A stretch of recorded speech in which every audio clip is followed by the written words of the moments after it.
It's a local organization that works to strengthen, promote, and advocate for the Bay Area theater community. And this year, we'll be looking to make an even larger impact through multiple programs. Joining us now from the Theater Bay Area is Executive Director Sean Fenton. Sean, thanks for joining us today. Thank you so much for having me. It's good to be here. Yeah, let's talk about Bay Area Theater Program. First of all, what are you guys all about? What's the mission? So Theater Bay Area is a service organization that was founded in 1976 as a grassroots organization founded by and for theater makers like myself. And over the years, 46 years now, I guess, has really grown into one of the largest service organizations of its kind. So we serve the greater Theater Bay Area, 9-county Bay Area, and our 150-plus theater companies that are members, and those range from small to mid-sized to very large theater companies, the entire range, as well as thousands of individual theater makers in the region.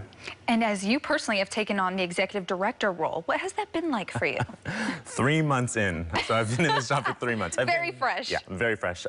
Been an actor and a director, music director in the theater in the Bay Area for about 20 years, but only 3 months in this particular job, and it's been good. It's been a lot of listening and a lot of a lot of conversations about how we can emerge from this pandemic stronger than ever. Well, wonderful. Now let's get into the Arts Leadership Program. Yeah. What is it? What does it entail?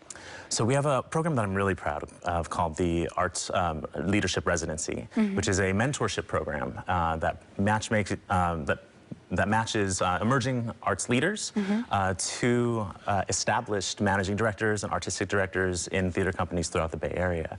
And so this is one effort that we have to cultivate and nurture our next generation of diverse theater leaders. And why was it so important to implement this program? Well, sometimes, historically, arts leaders, not just in the Bay Area, but throughout the country and throughout our industry, has been fairly homogenous looking. And so an important mission of ours is to help cultivate a pipeline to diversify our arts leaders so that what's happening on stage as well as backstage and in administrations really reflects the communities that we are and that we serve. And that's not one of the only programs you offer, also offering actually a large grant that will be helping so many theaters in the area. What's that all about? Multiple grants, actually. And so this year we are on track to give about $170,000 in grants and awards, many of which are coming through our cash grants program, which will support the creation of new art in the Bay Area, as well as sustain organizations through their general operating budgets, as well as capacity building projects as well. We also have a number of other awards that we give out, and also an emergency fund. The Lemonade Fund is what we call it, that helps support theater makers who may be suffering from critical illnesses and need some financial assistance. So that's another way that we support our community financially.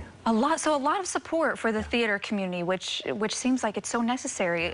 The Bay Area is so large when it comes to the theater community. So I'm sure what you guys are doing, have you received a lot of good feedback? Absolutely. And actually right now we're just starting a new round of cash grants, so we're accepting new applications. So if there are any theater makers out there who want to apply, now's a good time to go to our website, check that out. And in the process, we're also getting so much feedback from previous grant recipients who are expressing their gratitude for those funds as well. So that's always heartwarming to see. And what other resources do you have for theaters, actors, all those kind of things? So that's our other main investment is in the careers of our theater makers, right? So a big push for this year is going to be expanding our professional development programs, which could include webinars and seminars, master classes, certainly our job listings and audition postings, and a robust talent bank where we can connect job seekers to theatrical employers and really help cultivate everyone's careers in this sector. Now, Sean, you said you're a former actor, so I have to know, what are some of the shows that you're looking forward to seeing around the Bay Area that maybe our viewers might have a chance to go see? Yeah, so, well, tonight I'll be at the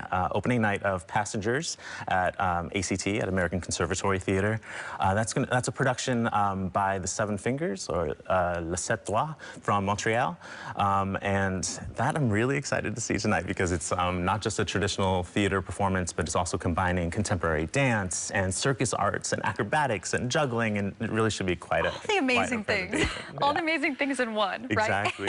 And then my calendar is packed this weekend, actually. So what else am I going to see? I'm going to be at the Brava Theater Center here in San Francisco to check out part of their With You festival of one-person plays.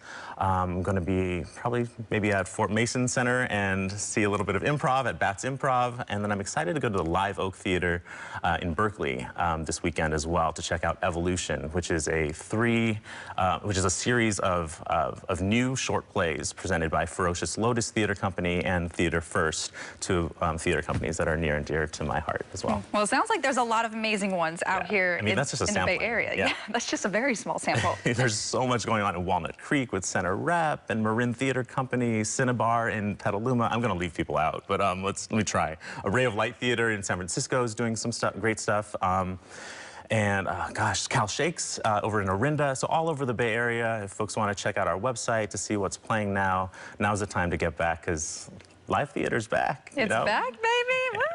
And, we just had a long time in lockdown not seeing live theater, so it's really good to be out there in community with people, seeing an art form that means the world to me, and that it's just irreplaceable, right? You can't get that same experience just through TV or streaming. That proximity to the art form and the artists, and also that ephemerality of it, right? That's a fleeting moment of live theater that you just can't replace.